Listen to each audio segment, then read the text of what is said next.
예, 지금부터 이제 두 번째 시간 같습니다. 이번에는 우리 이제 뜰에 있는 물두멍이 이치는 번제단하고 성소하고 그 중간에 있는 위치하고 있죠. 자, 이 속전 다음에 이렇게 그러면 앞서서 이렇게 보면 분향단에 대한 말씀과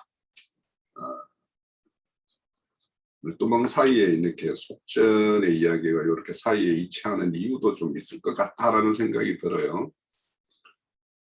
왜냐하면 이 앞서서 우리가 속전이라는 것은 주님이 우리의 어떤 몸값을 죄의 싹을 주님의 어떤 생명으로 이렇게 지불을 하고 우리를 완전히 이렇게 해방을 시켰거든요.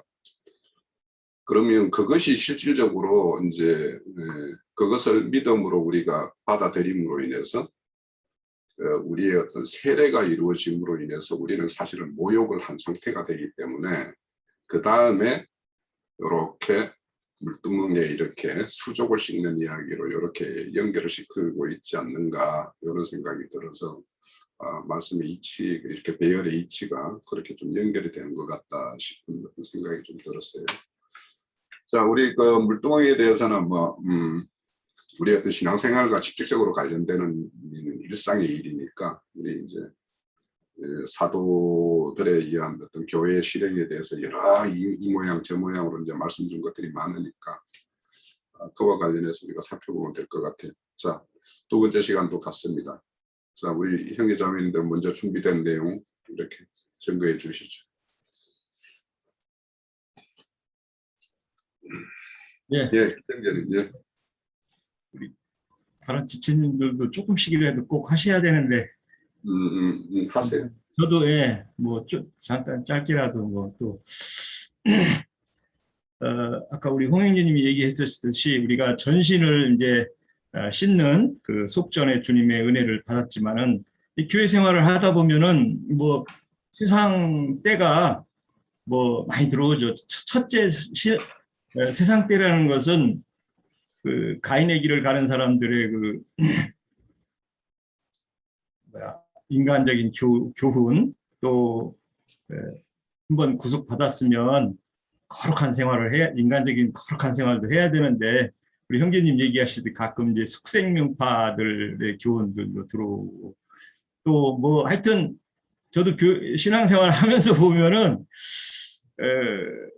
어떤 교훈들이 넘치기 때문에 야 이건 뭐 또 그럴듯해 보이는데도 또 한면에서 들어보면은 또 좀 아니다 하시는 것도 있고 그래서 이제 주님이 뭐 그 만찬장에서 이제 그 베드로를 씻겼죠. 이게 수건을 두르시고 그러니까 베드로는 아이 나 전신을 다 좀 씻게 해달라고 하니까 야 전신은 다 깨끗하게 했어 손 발만 씻으면 돼 하고 이제 이렇게 하는 장면을 생각하는데 그 전에 그 천주교 성당 가면은 꼭 가면은 물두멍이 있더라고요 이렇게 그래서 이렇게 뭐 물로 이렇게 씻고 뭐 이렇게 하는 그런 이런 걸 보면은 물 세례인가 물로 씻는 건가 뭐 이렇게 참 뭘로 저렇게 하는가 하면서 보면은 여기 오늘 나온 게 그게 그런 뜻도 좀 연결이 되는 것 같아요. 이렇게 보니까 물두멍으로 해서 이제 뭐 씻는 자기를 씻는 그런 걸로 이렇게 생각하는데 그래서 그 마가복음 7장에서 나오고 마태복음 15장 11절에서도 보면은 그 씻는 문제를 이제 그 사람 속에서 나오는 것이 더 더럽고 오히려 그 겉을 이렇게 깨끗하게 하는 문제를 이제 주님이 지적을 하시죠. 그래서 정말 그 외식하는 자들의 그 이제 이렇게 겉을 씻는 것에 대한 의미를 이렇게 구현해서 설명해 주시고 실제 너희들의 그 말씀의 진리로 이 속이 깨끗해지면 늘 씻는 말씀의 진리를 따라서 먹고 진리를 받아들이고 하는 문제가 더 중요하다 이제 이렇게 지적을 하시고 또 우리가 이제 생각할 수 있는 것은 어떤 그 진리 안에서 이렇게 나가다 보면 이 속이 정말 깨끗해지면 겉에 이 생활은 자연스럽게 이 후퇴되죠. 예. 그래서 우리가 주로 이제 신앙생활에서 그 신앙생활을 그렇게 오래 한 사람이 이제 그 정도밖에 안 돼? 뭐 이런 얘기를 저도 좀 들어보고 또 하게 되는 그런 상황이 이제 많이 오더라고요. 그래서 사실 어떤 그런 것이 이제 행위라고도 이제 세상 교회에서는 생각을 하기 때문에 어떤 신앙생활 하는 사람은 여러 가지 타의 모범이 돼야 된다 하는 그런 걸로 이제 우리가 이해를 하고 사실 타의 모범이 뭐 되는 거야. 그거는 뭐 더 말할 수 없이 좋죠. 예, 타의 모범이 되는 세상적인 것도 모범이 되는 것도 뭐 그거야 나쁠 것은 없는데 그런데 이제 그게 자기 의의가 되고 또 반대로 어떤 주님 앞에 고개를 들고 또 어떤 그 교만해지는 그런 걸로 이렇게 나가고 겉만 씻는 그런 위선자로 이렇게 그런 것이 되기 때문에 우리가 그런 부분에서 경계를 해야 된다고 봅니다. 왜냐하면 가인의 길을 가는 자들이 이제 어떤 의식이 곁을 씻는 그런 현상으로 나타나기 때문에 진정 중요한 자기의 주님 앞에 속을 들여서 내 속이 밝아지고 말씀을 통해서 주님의 진리에 밝아지는 그런 것들이 실행되고 교회 생활을 통해서 정말 바울사도가 얘기한 것처럼 내 속사람은 날로 새롭고 내 겉사람은 후패된다 하는 그런 것들이 잘 이루어질 때 정말 그 겉만 씻는 그런 것이 아니라 주님 앞에 내 속을 씻는 날마다 새롭게 되는 그런 현상을 우리가 이해하고 진리의 교회 생활이 필요하다고 봅니다. 네, 이상입니다. 네. 네, 또 이어주시죠. 예, 제가 네, 보겠습니다. 네, 형제님. 수족을 씻는다 그랬습니다. 네, 그러면 수족을 씻는다고 하는 게 무엇인가? 그 처음에 이쪽을 볼 때, 아론은 대제사장인데도 아론도 씻어야 되는가? 이 문제 때문에 제가 좀 이 부분이 이해하기가 좀 어려웠습니다. 제사장은 씻어도 될 것 같고 대제사장은 이제 그만 씻어야 될 것 같은데 대제사장도 계속해서 씻어야 되나? 근데 이런 생각을 하면서 이쪽을 보았습니다. 근데 여기서 이제 수족을 씻는다 그러면 이제 손과 발인데 손과 발은 손으로 하는 일이 무엇인가 하면 우리가 이제 아나니아가 사울의 머리에 손을 얹고 안수하면서 이 안수할 때 그 눈에서 벗겨지는 게 할 때 쓰는 이 손을 말하는 것이 아닌가 일단 손은 그렇게 보았습니다. 그 다음에 발은 평안의 복음의 신이라고 하는 것으로 이렇게 보면 결국 둘 다 복음을 전할 때에 거기에 그 복음에 그 순수한 기름이 아니라 그 섞인 기름을 내가 붓고 바르는 것을 지금 말씀하시려고 그러는 것이 아닐까. 그러면 이 제사장이 하는 일이 무엇이냐면 그러면 여기서 예수님이 요한복음 13장에서 제자들에게 하실 때 먼저 떡과 포도주를 먹고 마셨습니다. 그러면 주님께로 공급받았는데도 그들이 그런데도 주님께서 또 이제 이후에 발을 씻으시고 뭐라고 말씀하시냐? 너희도 이와 같이 서로 발을 씻어주라 이렇게 말씀하셨습니다. 네. 그런데 여기 그 출애굽기에서는 또 이 그 수족을 씻어 죽음을 면하라 그래놓고 뭐라고 하셨느냐? 영원한 규례로 삼아라 그랬습니다.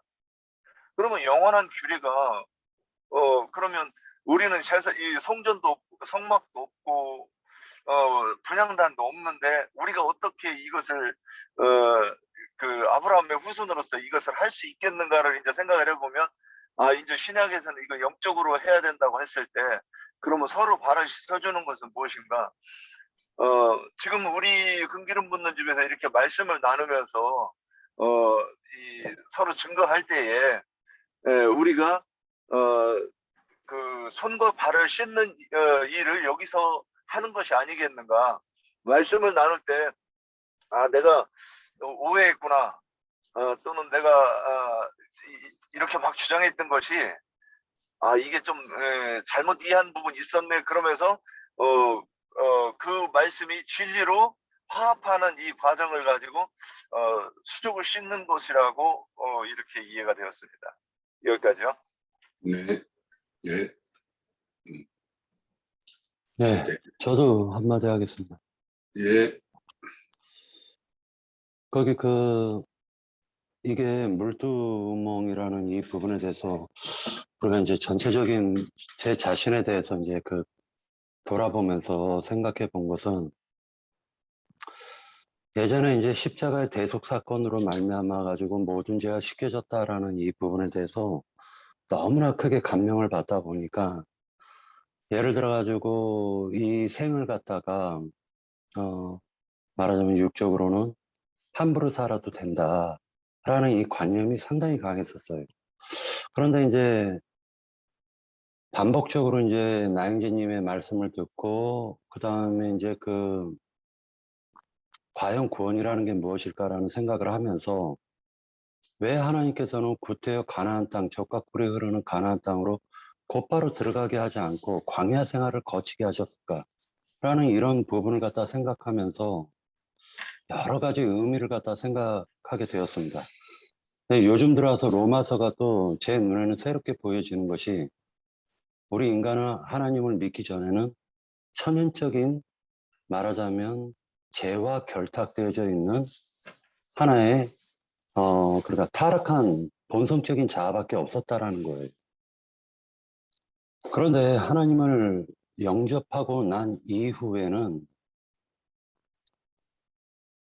속에서 갈등을 느끼는 것을 우리가 충분히 볼 수가 있습니다.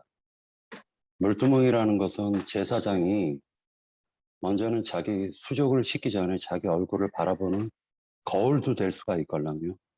자기가 더러운데 남을 갖다가 깨끗하게 해줄 수 없는 거잖아요. 최소한적으로는. 인간적인 부분에 대해서도 법을 갖다가 다루고 법을 집행하는 사람이 자기가 부패하게 살면서 어떻게 남을 갖다 정죄하고 남을 갖다 비판하면서 살 수가 있겠습니까? 그러니까 이 부분에 대해서 최소한적으로 제사장 하나님의 아들들의 직분을 행하려면 자기 자신을 들여다볼 줄을 알아야 된다라는 생각을 하게 되었습니다. 그러면서 로마서 6장에서 보면은 뭐라고 얘기를 하고 있냐면 로마서 6장에 이런 말이 있습니다. 여러분, 3절에 보면 무릇 그리스도 예수와 합하여 세례를 받은 우리는 그의 죽으심과 합하여 세례를 받은 줄을 알지 못하는. 그러므로 우리가 그의 죽으심과 합하여 세례를 받았으므로 그와 함께 장사되었나니 이는 아버지의 영광으로 말미암아 그리스도를 죽은 자 가운데서 살리심과 같이 우리로 또한 새 생명 가운데서 행하게 하려 함이라 라고 얘기하고 있습니다. 방점은 뭐냐면은 새 생명 가운데서 행하게 하려 함이라는 게 찍힌 방점이라는 거죠. 그런데 이제 사도 바울이 7장에 가서는 이런 말을 합니다. 그러나 인간이라는 건 연약해가지고 한 면에서는 육체를 따르는 육적인 어떤 본성을 거스릴 수 없는 그러한 자아가 있다라는 걸 갖다 설명을 해주고 있어요. 그러나 거듭난 이후에는 또 다른 영을 추구하는 혼적 자아, 그러니까 영을 추구하는 그리고 영과 하나가 된 혼적인 자아가 있다라는 걸 갖다 주장하고 있습니다. 이 완충지대가 광야 시대라고 보여지는데 이것을 갖다 또 혼의 구원이라고 바라보는데 말하자면은 육신적으로는 죄와 결탁되어져 가지고 살아가는 한 면의 부분과 거듭나서 그리스도가 임재하신 그 살아난 영과 그 영을 바라보는 혼적인 자를 갖다가 나눠서 생각해 볼 필요가 있다. 그래서 이것이 끝나지 않으면 반복적인 광야 생활을 할 수밖에 없다라는 것을 갖다가 성경은 얘기해주고 있는 것으로 보여집니다. 그래서 아까 얘기했던 것처럼 이미 예수 그리스도와 합하여서 이미 십자가에서 죽었다면 옛 성품과 옛 사고방식을 갖다가 너희는 살아난 영으로 말미암아 짓누르고 살아라 라는 것을 갖다가 로마서에서 또 강조하고 있는 부분이 아닐까라고 생각을 하게 됩니다. 결과적으로는 뭐냐, 자신을 바라보고 더러움을 씻어내라는 게 물두멍인데 이미 예수님께서는 아까 형제님께서도 말씀하셨던 것처럼 이미 너희는 전신을 모욕하였다. 그러나 발과 손이라는 것은 항상 세상을 만지고 세상과 결탁되어져 있는 상태이기 때문에 발과 손을 갖다가 씻어라 라고 얘기하고 있다라는 것이죠. 그래서 이것은 그리스도인으로서 항상 자기 자신이 그러니까 세상 속에서 살아가는 데 있어서 자기 자신을 항상 돌아볼 필요는 있다. 이 부분을 갖다가 생각하게 되었습니다. 예. 네. 또 형제님 이어주시죠. 형님. 네. 예, 그 물두멍에 대한 내용인데, 물두멍은 이제 그 성경에 나와 있듯이 그 재료가 이제 노스로 돼 있죠. 받침도 노스로 돼 있고, 그 다음에 이제 출애굽기 38장 8절에 보면은 여인들의 거울이다라고 그렇게 또 나와 있어요. 여인들이 쓰는 그 거울을 재료로 삼아서 물두멍을 만들었다 그랬어요. 뭐 거울이라는 그 단어 뜻이 이제 참 그렇게 본다. 뭐 거울이라는 단어가 생각나게 하는 거는 이제 우리가 늘 많이 쓰는 게 말씀의 거울로 우리를 뭐 비추어 본다는 그런 말을 많이 하잖아요. 그래서 말씀의 그 거울이 되는 그런 역할도 있다라는 그런 이야기죠.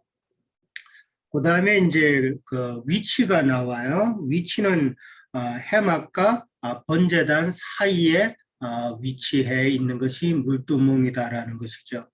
그 다음에 이제 목적은 수족을 이제 씻기 위함인데 수족을 씻지 않으면은 안 씻으면은 죽는다라고 그렇게 나와 있어요.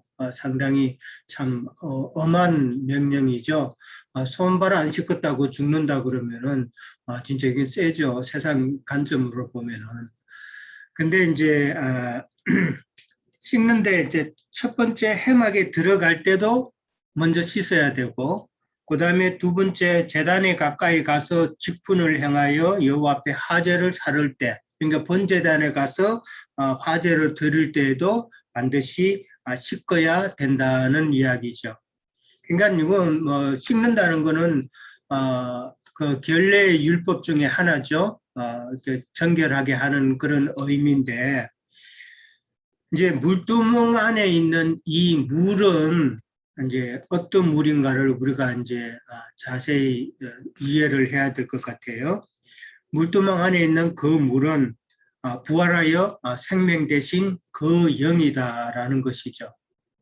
그러니까 그냥 그 물로 뭐 씻는다는 그런 단순한 개념이 아니라 물두멍을 통해서 우리에게 계시하는 의미는 그 물두멍 안에 그 물은 진리 대신 생명 대신 그 영이라는 것이죠. 그러니까 그 영이 담긴 것이니까 지금 사실 오늘 물두멍에는 다른 것들로도 뭐 다 치수가 있고 그랬는데 물두멍은 지금 치수가 없어요. 당연히 없죠. 그 영을 담는 그릇인데 거기에는 치수가 있을 수가 없죠. 그렇게 보면 될 것 같고요. 그 다음에 물두멍이 이제 번제단 뒤에 위치해 있어요. 번제단이 먼저 이제 성막에 이제 들어가면은 번제단이 있고 그 다음에 이제 물두멍이 있어요. 이거는 이제 우리가 번제단은 헬과 육이 태워지는 장소고 우리의 옛사람이 태워지는 장소잖아요. 그리고 또 다른 면으로 보면은 예수님의 십자가 사건도 우리가 또 이해를 하죠. 그러니까 물두멍에 있는 그 영이 그 씻는 그 능력은 십자가 사건에서 나온다는 것이죠. 십자가 사건이 있지 않으면은 예수님의 그 영도 없으니까 그 물두멍에 물도 없는 것이죠. 그러니까 십자가 사건에서 예수님의 그 영이 또 부활해서 생명 주시는 그 영이 나오는 것이니까 그 영이 그 영으로 이제 씻겨져야 하기 때문에 그 능력은 십자가에서 나온다. 그렇게 볼 수도 있고요. 그 다음에 이제 아무리 우리의 헬과 육을 회개하고 태우고 옛사람을 그렇게 태운다 하더라도 물두멍에서 씻지 않으면은 안 된다는 것이죠. 예. 물두멍에서 씻어야만 이제 회막 안으로 들어갈 수 있기 때문에 반드시 번제단에서 우리가 아무리 우리의 옛사람을 태운다 하더라도 물두멍에서 그 영으로 우리가 씻음을 받지 않으면은 안 된다 하는 것은 계시를 우리가 생각해 볼 수가 있는 것 같아요. 그러니까 물두멍의 그 역할은 성막 안으로 들어가게 하는 그 역할이라는 것이죠.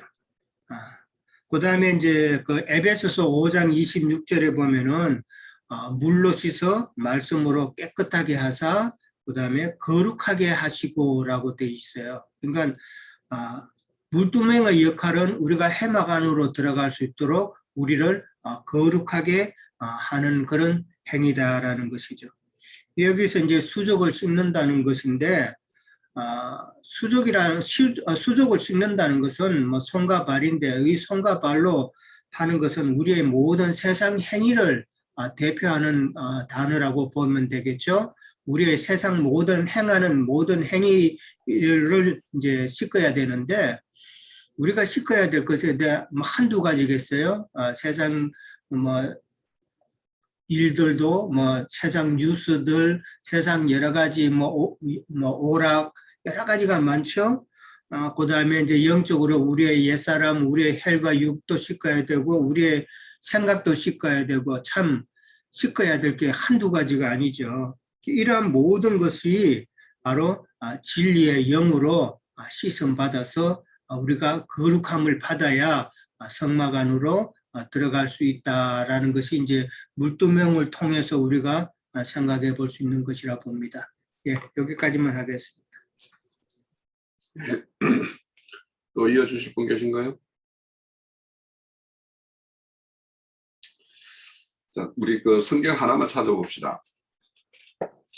사무엘하 14장 24절.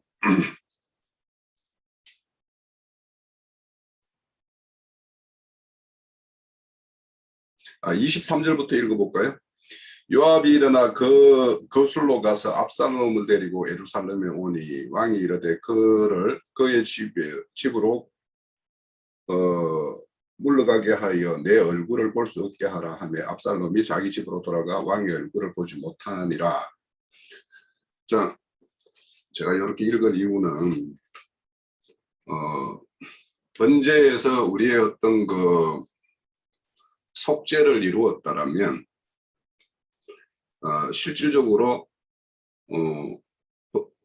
번제단에서 속죄함을 이루고 결국에는 성소에 들어간다라는 것은 결국에는 화목을 이룬다라는 거예요. 결국에는 내 소에 들어가야지만이 하나님과 완전히 연합되어서 완전히 화합된 자인데 지금 금방 말씀을 본 거는 압살롬이 자기 형제들을 해하고 이제 이렇게 도망을 갔죠.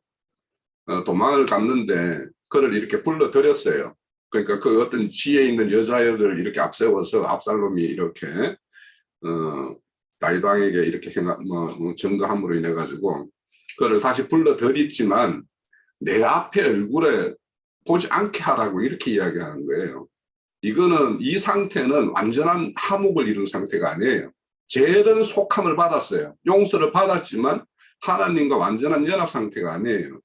그러면 지금 이제 번제단에서 이렇게 제단에서 번제를 이루어서 속죄를 이루었고 성소에 들어가기 위해서는 이제 수족을 씻겨야 되는데 우선 그 제사장은 그 제사를 지내는 제사를 드리는 자와 하나님과의 화목을 이루는 거예요. 그럼 그 화목을 이루는 어떤 중간 과정에서 뭔가 그 재물을 헛되게 하거나 재물을 손상시키거나 뭔가 잘못해서 하나님과의 온전한 화합을 모르는 것에 대해서는 거기에서 나온 게 배상법이에요. 재물에 대한 배상법. 그래서 늘 제사장은 하나님과 그 죄인된 자가 제사를 드리는 자의 온전한 화목을 이루기 위해서 모든 것을 다 해야 되는 거예요. 그것을 다 못 했을 때 그거는 모든 질책이 뭐냐면 제사장에게 돌아오는 거예요. 그래서 우리가 여기에 거의 씻는 거에 뭐 목숨을 이렇게 우리 형제님 앞서 증거하셨지만 성결과 거룩을 이루지 못하고 제사장이 성소에 들어가는 것은 이 하나님과의 온전한 화목을 이렇게 저해하는 요소이기 때문에 이것이 제사장으로서는 죽은 행실과 같은 거예요. 우리가 살았어요. 거듭났지만 우리가 거듭나서 하나님의 새 생명이 되었지만 우리가 옛날 어떤 옛사람의 어떤 습성을 그대로 가지고 있고 그걸로 행하면 그것은 망한 행실이에요. 죽은 자의 행실이에요. 그래서 그걸 통해서 이렇게 화목을 저해하는 것이 제사장으로서는 제사장 본분에서 완전히 다 하지 못하는 것이기 때문에 그래서 끊기는 거랑 똑같은 거예요. 그래서 우리가 모두 이제 제사장 날을 지향하고 있기 때문에 우리 스스로가 제사장이라면 그 어떤 죄인을 다루는, 그러니까 죄인을 다루는 문제예요. 번제단에서 이렇게 이루는 거는 죄인을 다스리는 문제니까 거기에서는 성결할 것이 별로 없는 거예요. 사실은 희생제물로 성결해요. 그런데 안수해가지고 죄가 증가된 거 그것을 이제 취급하는 그 과정은 의사가 병자를 다루는 거랑 똑같아요. 그러니까 요즘에 우리 코로나 환자 같은 경우를 다스리는 의사라면 자기 스스로 마스크 잘 쓰고 뭔가 위생적으로 해서 자기 스스로를 보호해야 돼요. 만지기 전에도 성결하게 해야 되고 만진 이후에도 자기 스스로를 다 수술하고 나면 손 씻듯이 다 씻어야지 제사장이 다시 다른 제사를 또 이렇게 드릴 수 있는 것과 매 마찬가지예요. 그래서 우리는 믿음으로 어렵다라고만 할 것이 아니라 믿음으로 어렵다함을 받았으면 하나님과의 온전한 화목까지 이루어야지만이 우리가 제사가 온전히 이루어지는 것이다. 자, 그래서 이제 저는 이 말씀을 보면서 이 물두멍을 보면서 우리 마태복음 18장인가 보면은 뭐 70번에 7번이라도 용서한다.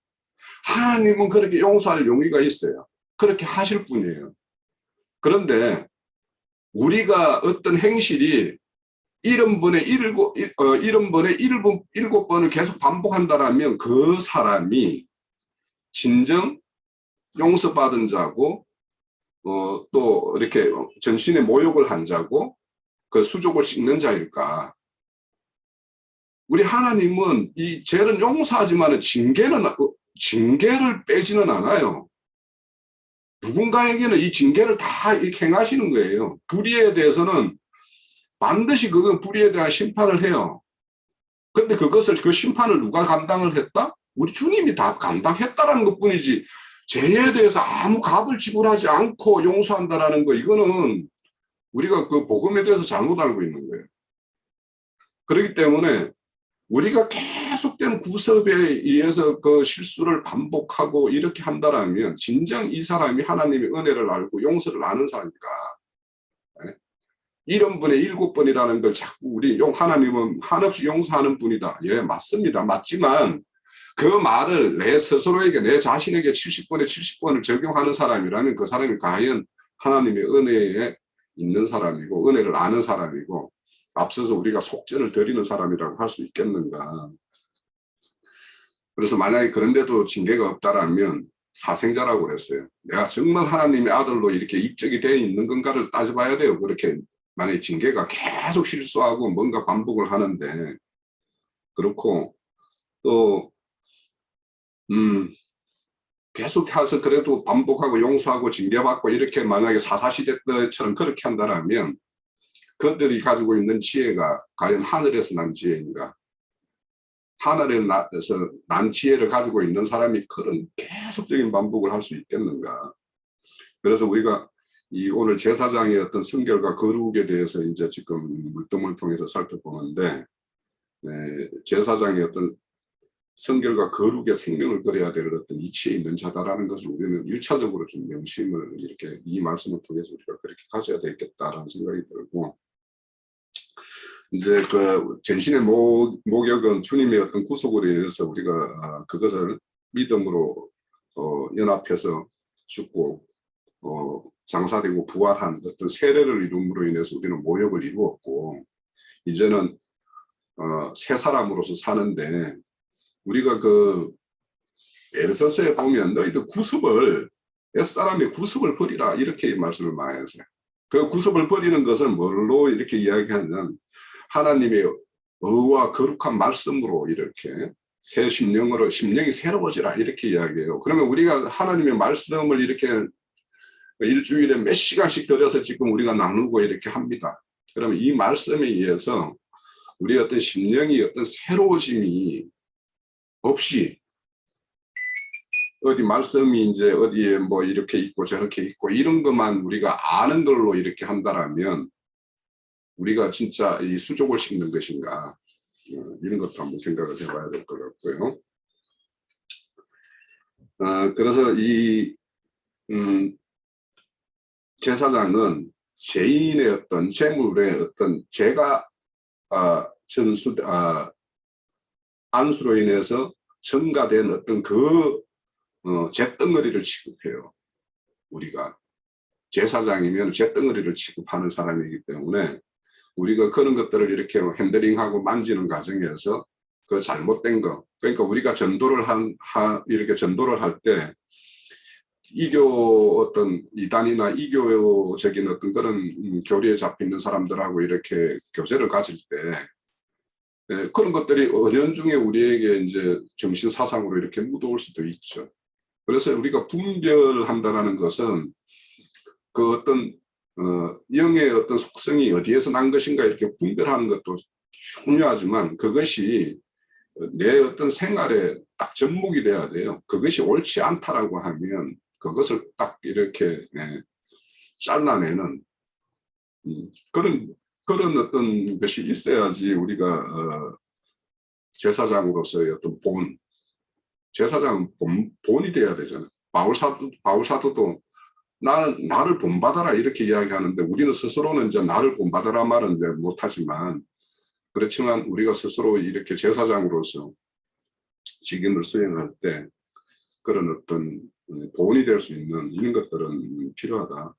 그리고 이제 저는 이제 여기 요한복음 우리 아까 형제님들이 말씀했는데 너희들 서로 발을 씻어주라 이렇게 이야기했죠.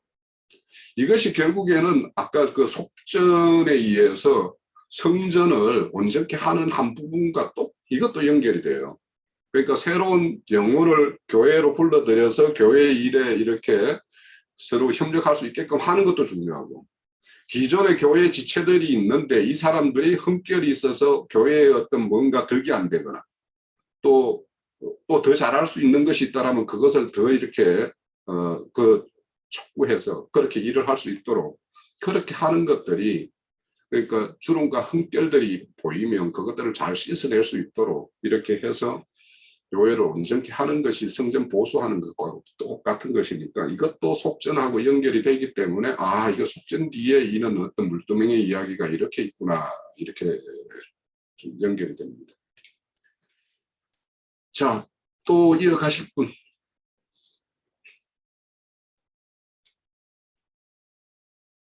네, 그러면 오늘은 뭐 2시간으로 이렇게 마치면 될 것 같으니까 우리 혹 형제님께서 장로 형제님께서 또 이렇게 뭐 정리 말씀 주실 게 있으면 정리해 주시고 아니면은 뭐 형제님들이 그 세 분이 증거가 아주 내 마음에는 굉장히 흡족해요. 그리고 마지막에 우리 홍영재가 왜 그 말씀의 배열을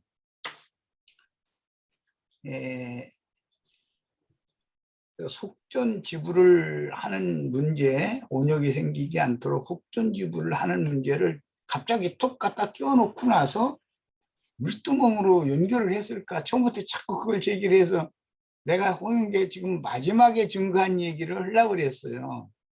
그 속전이라는 것은 훼손되고 무너져 버린 성전을 보수하는 용도로 나중에 쓰게 돼요. 원래는 그게 이제 고친다라는 의미가 있기 때문에 회복시킨다는 뜻이에요. 속전을 모아가지고. 그래서 그것은 성전을 회복하려면 각 그 지체들의 죄와 허물들을 완전히 씻어내야만 회복이 되는 얘기와 연결이 되기 때문에 배열을 이렇게 한 거예요. 그건 아주 우리 홍영재가 굉장히 깊이 잘 봤어요. 이제 추가로 조금만 말씀을 꼭 드려야 하는 것은, 그러니까 우리는 오늘 2달 나가려고 했는데 하나님의 아들 예수 그리스도의 것이 완전히 되어져 있는지, 어떤 짐승 인간들의 종으로 어떤 사람의 종으로 여전히 남아있는지, 기본적으로 이것을 이해를 해야만 속전을 드리는 문제를 해결을 하고, 그것이 해결이 된 다음에 물두멍, 이제 씻는 문제를 연결할 수가 있어요. 여전히 짐승 인간들의 종이 되어져 가지고 세상교회 생활을 하면서 물두멍에 대한 진리가 이렇다 저렇다 아무리 얘기를 해도 다 소용없는 거예요. 믿음으로 화합을 하지 않은 상태예요. 자, 번제단 다음에 왜 물두멍을 두었는가? 번제단이라는 것은 그 제단 곁에서 짐승을 제육, 그 제물을 잡으라고 돼 있고 제육을 이렇게 각을 치고 준비를 하는 거예요. 그러면 제사장은 당연히 그것을 간섭을 하다 보면 온 몸을 가리고 있는데 얼굴과 손과 발은 노출된 상태란 말이에요. 그러면 당연히 피가 튀기는 거예요. 그 짐승의 피라는 것은 이사야 선지자가 말할 때 진홍같이 붉은 죄다 그랬어요. 그러니까 진홍같이 붉은 죄가 내 수족이나 얼굴에 튀겨 있으면 그건 수분이니까, 피니까 당연히 번제단에서 날아드는 티끌이나 성막 마당에서 날아드는 티끌이나 나무를 태우고 난 재들이 날려서 피와 기본먹이 되어버리는 거예요. 이것을 물두멍에 가서 깨끗이 씻어야 된다는 거예요. 그러니까 이제 우리는 이걸 생각해야 돼요. 서로 권하고 서로 가르치는 것, 이것이 정상적인 교회 생활이란 말이에요. 우리가 지금 주임집회하고 이런 식으로 하는 것은 이건 아주 정상적인 교회 생활을 하는 거예요. 그런데 아까 기령재님이 얘기한 것처럼 본인은 진홍 같은 죄와 흠결 티끌들이 덕지덕지 이렇게 막 그냥 범벅이 돼가지고 얼굴, 손, 발에 그냥 늘어붙어 있는데 강대상에서 11조 안 내면 도둑놈, 무어한 놈은 뭐 지옥 갈 놈 막 해가면서 남을 정죄할 게 아니라 자기를 들여다보고 자기를 먼저 가르쳐야 되는 거거든요. 이 제사장이라는 건 세속에서도 자기가 뭔가 문제가 있으면은 잘못했다고 숙이는 것이 아니라 큰 소리를 치는 것이 요즘 보니까 유행이더라고. 막 되려 막 눈물 흘리고 막 국민들 앞에 막 이런 사람도 있더라고. 저 사람들은 지금 뭐 하자는 거지? 이런 생각을 해요. 뭔가 잘못이 지적이 됐으면은 사실대로 해명을 하고 나는 거기에 전혀 연루된 사람이 아니다. 그럼 난 깨끗하다라는 건 증명을 하면 돼요. 그런데 지가 증명해야 될 일을 가지고 남 보고 증명을 하고 막 이러고 막 눈물 아리고 원포를 놓고 이런 사람 보면서 아니, 저 사람 도대체 뭐 하는 거야? 나 이런 생각을 하고 아유 이제 뉴스 안 봐야지 그러고서 또 뉴스 본 거 회개하고 아이고 주님 뉴스 안 보게 해주세요. 우연찮게 이게 보인 거예요. 나도 볼래서 본 것도 아니고. 그런데 뭐 안 보다가 보니까 그런지 너무 황당했어요. 나는 그런 걸 볼 때. 그럼 되겠냔 말이야. 남을 정죄하기 좋아하는 사람 치고 상대방이 자기의 어떤 점을 지적을 한다든지 그 귀에다 끌어내리는 이야기를 조금 들리면은 얼굴이 처음에 빨개지다가 나중에 파래지다가 나중에 하얘지고 나도 버려요. 이런 사람은 구원의 도를 모르는 사람이 아직 자기 자신의 구원도 모르면서 초면적인 옛사람의 육적 자아를 가지고 그것을 절대 기준인 것처럼 거기에 딱 붙여져 가지고 다른 사람의 어떤 흠결이나 뭐 조금만 보이면은 문셔서 보들 못해. 가만히 있지를 못해. 이렇게 되면 안 된 이 사람은 물두멍에 가서 자기를 먼저 살펴야 돼요. 꼭 이 말이 꼭 명심해지시기를 바라고. 아까 이제 우연찮게 홍영재님이 70번씩 7번이라도 이제 용서를 해주는 이야기를 이제 얘기를 했어요. 그랬는데 이것은 횟수라고 잘못 오해들을 하는 것 같아. 오늘 그 홍인기 하는 말도 들어보니까 그게 아니고 번제단에서 날라드는 재나 티끌이라는 것은 그 종류가 490가지만 있는 건 아니고 수도 없이 많다 이거예요. 그래서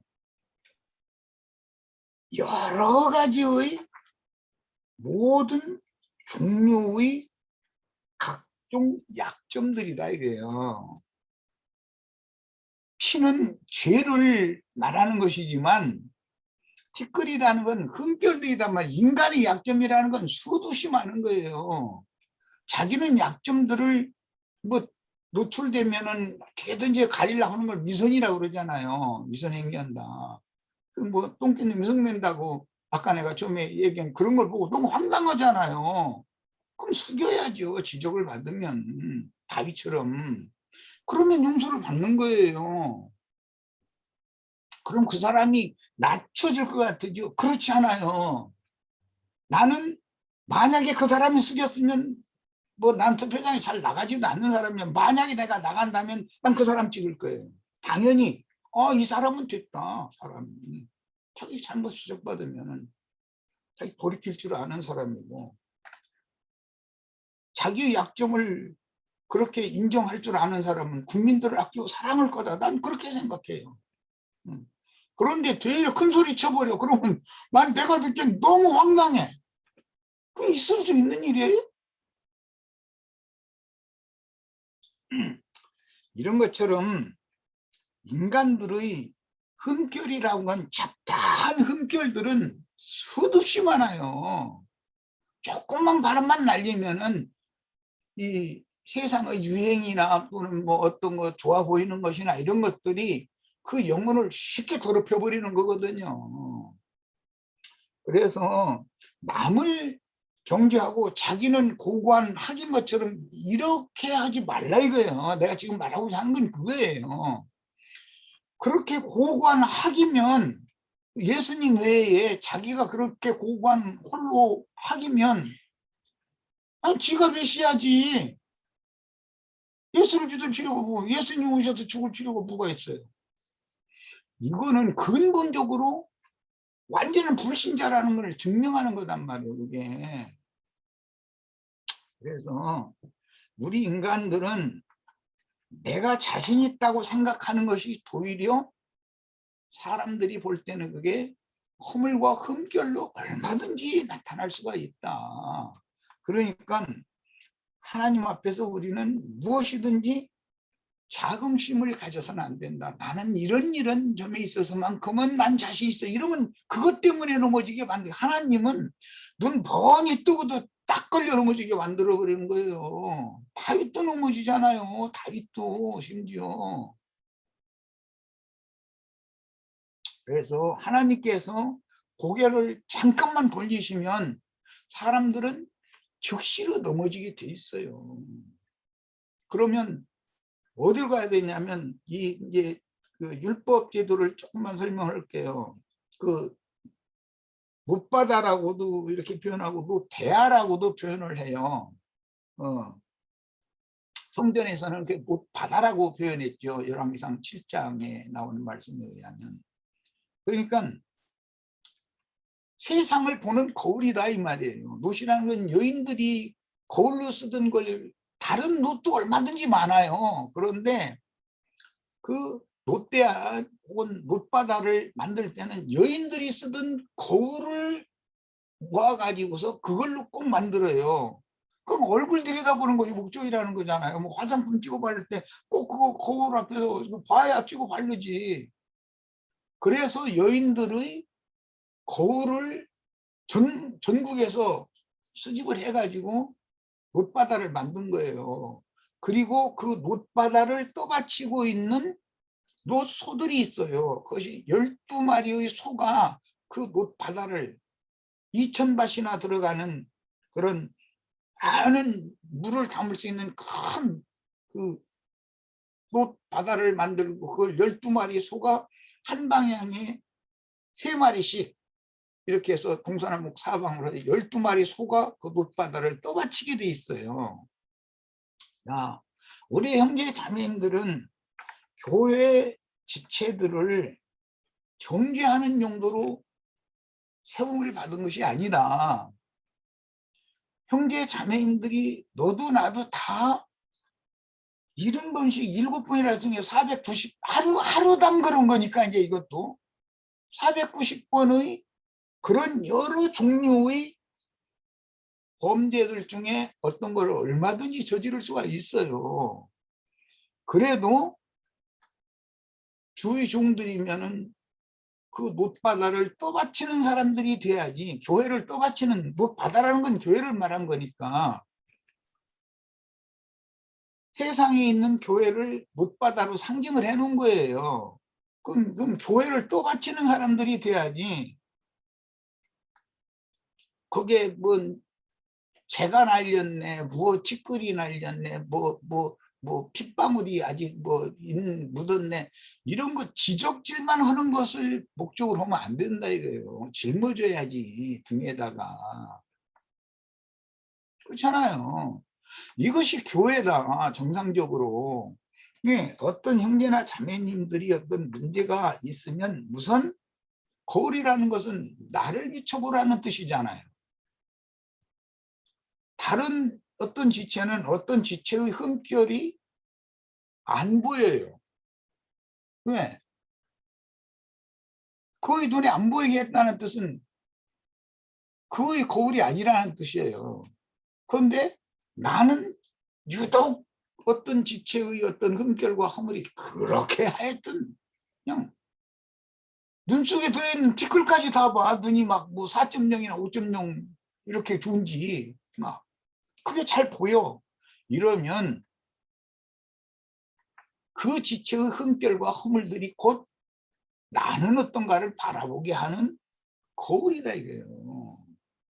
다른 사람들은 안 보는데 왜 내 눈에만 거의 보일까를 생각을 해야 돼요. 하나님 앞에서 나는 어떤가를 생각해보라 이 말이거든요. 그걸 들여다봐라 이 말이에요. 세상 말로도 너 자신을 알라 그러잖아요. 그건 뭐 세속 말이지만 자기 자신을 모르는 사람이 어떻게 남을 가르치겠어요.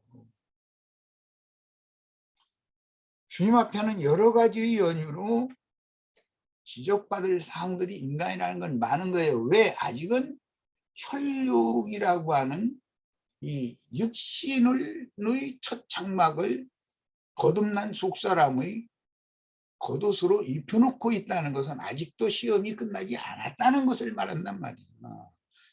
그 혈육의 여러 가지의 육체의 원하는 것들이라는 것이 끝난 사람이면 이 세상에 살면 안 되죠. 속생명파 사람들 말 들어보면 자기한테 와서 가르침 받으면 그냥 세상 사람들한테 욕먹을 일이 없다는 거예요. 아주 깨끗하게 고관하게 돼버린다는 거예요. 저한테 오면. 아니 예수님한테 가도 그게 안 돼가지고 지금 이 난리인데 어떤 인간한테 가서 고관하게 갑자기 됩니까? 그게 말이 돼요? 그런데도 사람들은 시달리다 그런 소리 하면 혹하고 거기 가서 보면 오히려 더 실망을 하고 나중에 이제는 아무 데도 갈 데 없구만 혼자 집에서 성전에 있고 기도하겠다고 해서 가나안 교인 돼버린다는 거예요. 그래서 그런 사람들은 그 누가 나중에 전도를 해도 안 받아들인다는 거거든요. 왜? 자기 기준의 옳음과 선함이라는 것이 그를 완전히 종으로 사로잡고 있고 자기 스스로의 감옥에 자기가 딱 갇혀있는 상태이기 때문에 안 나오려고 그러는 거예요. 그리스도 예수 안으로 나와라. 그렇게 얘기하면 나는 이미 그리스도 예수를 믿어서 구원을 얻은 사람인데 이러고 뻗장하거나 또 어떤 사람들은 난 거듭도 안 났는데 나 거듭나게 해줄 사람 아무도 없다 막 이러고 이 세상이 거듭나게 해줄 어떤 사람 찾아다닙니까? 진리의 성령이 오셔야 진리의 말씀이 믿어져야 거듭나는 건데 자꾸 사람의 종이 되려고 하는 관습을 버려라 이거예요. 이제 말씀 마칠 거예요. 인간은 누구나 진홍같이 붉은 죄성을 타고나고 있고 그 육체라고 그래요. 누구나 혈기와 육체의 각색 정욕들이라는 것이 여전히 살아서 꿈틀거려요. 교회 생활을 하는데 거듭나고 교회 생활을 하는데도 다만 주님께 구할 것이 있어요. 이런 시험의 나로 하여금 걸려넘어지도록 버려두지 마시옵소서. 이걸 기도하셔야 돼요. 그걸 막 어떻게 내가 막 이겨보려고 애쓰려고 하지 말고 이겨지지를 않는 거예요. 사람은 절대로. 사람이 그걸 이기면 지가 스스로 구원받으면 되는 일인데 은혜를 구해야 돼요.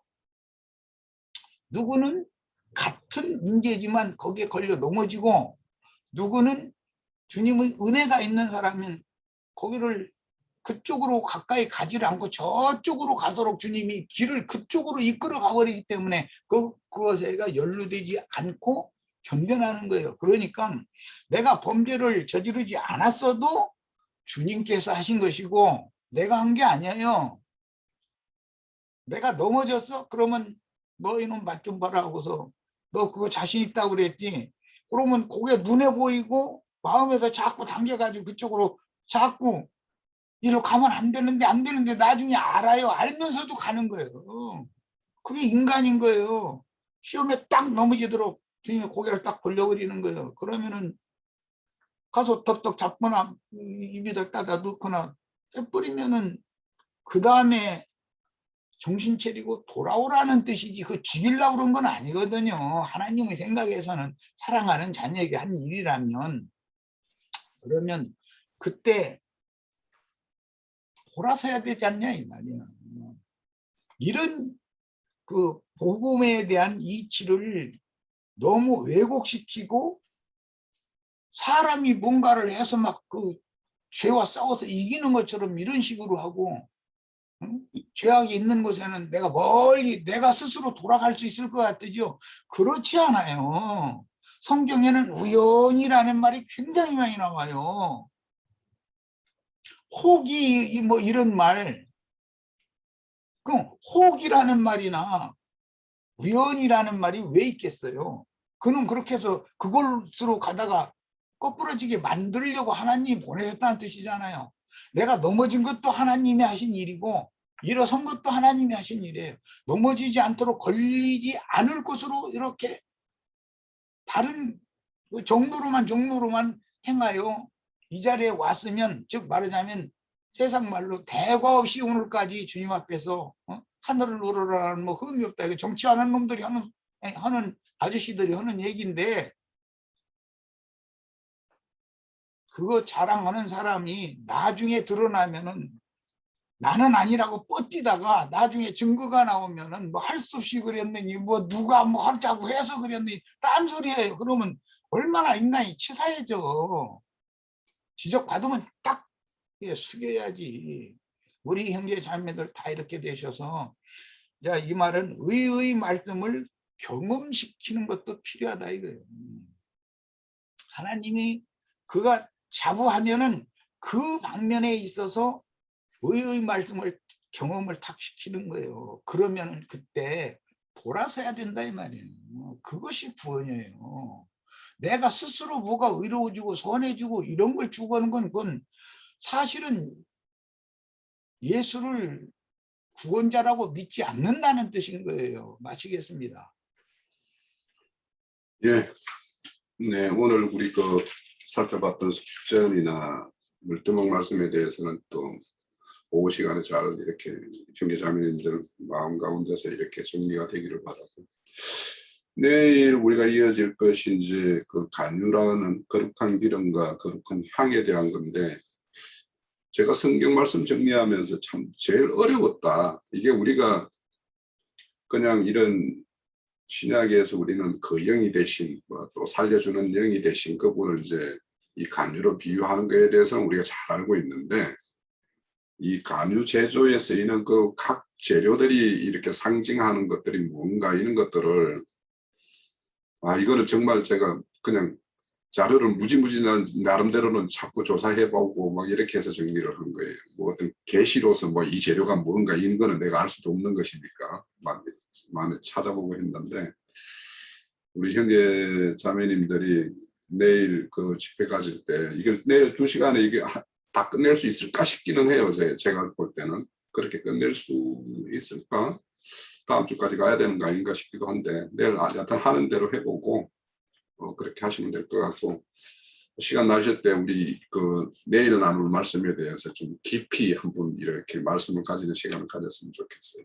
그래서 빠른 시간 내에 압축되게 잘 정리된 말씀으로 우리가 서로 말씀의 어떤 진액을 이렇게 뽑을 수 있었으면 좋겠습니다. 자, 오늘 수고하셨고요. 자.